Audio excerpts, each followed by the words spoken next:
Hello అండి, welcome back to our channel Andhra రుచులు by మల్లిక.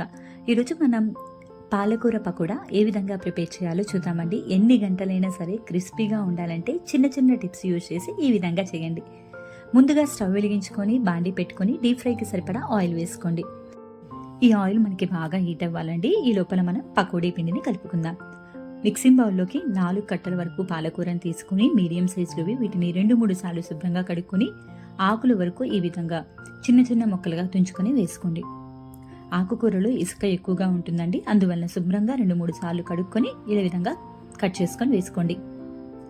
ఇందులోకి ఒక 4-5 వెల్లుల్లి రెప్పల్ని చిన్న చిన్న ముక్కలుగా కట్ చేసుకొని వేసుకోండి.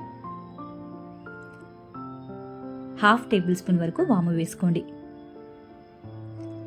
1 కప్పు వరకు శనగపిండి వేసుకోండి. నేను తీసుకున్న క్వాంటిటీకి 1 కప్పు శనగపిండి కరెక్ట్గా సరిపోతుందండి.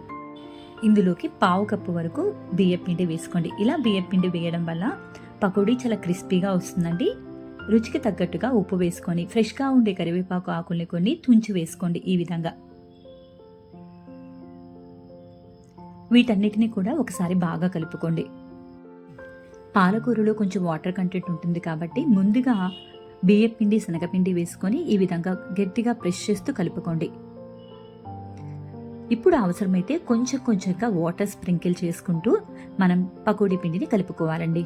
నేను ఇక్కడ కారం బదులు పచ్చిమిర్చి వాడుతున్నానండి, అందువల్ల ముందే వేయలేదు పచ్చిమిర్చి వేసి మనం ఇలా కనుక కలిపితే ఘాటు ఎక్కువగా ఉంటుందండి చిన్నపిల్లలు తినేటప్పుడు, అందువల్ల నేను తర్వాత పచ్చిమిర్చి కలుపుతాను.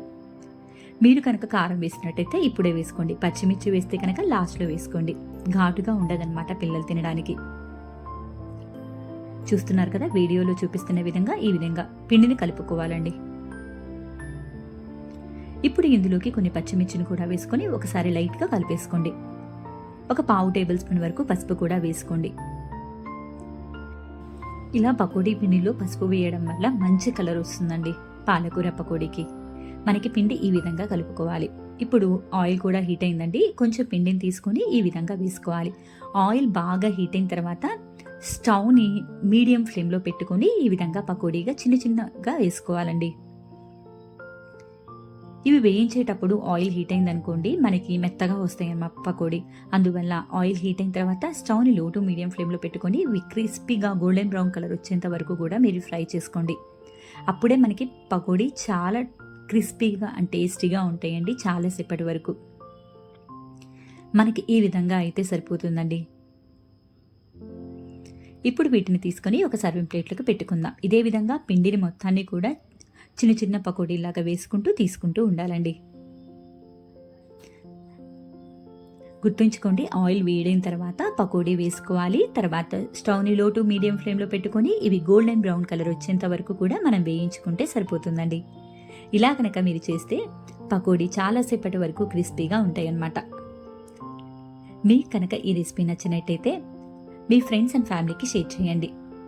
మరిన్ని ఇలాంటి హెల్దీ అండ్ టేస్టీ రెసిపీస్ కోసం మన ఛానల్ని సబ్స్క్రైబ్ చేసుకొని కింద ఉన్న నోటిఫికేషన్ బటన్ని ప్రెస్ చేయండి. Thank you all for watching us.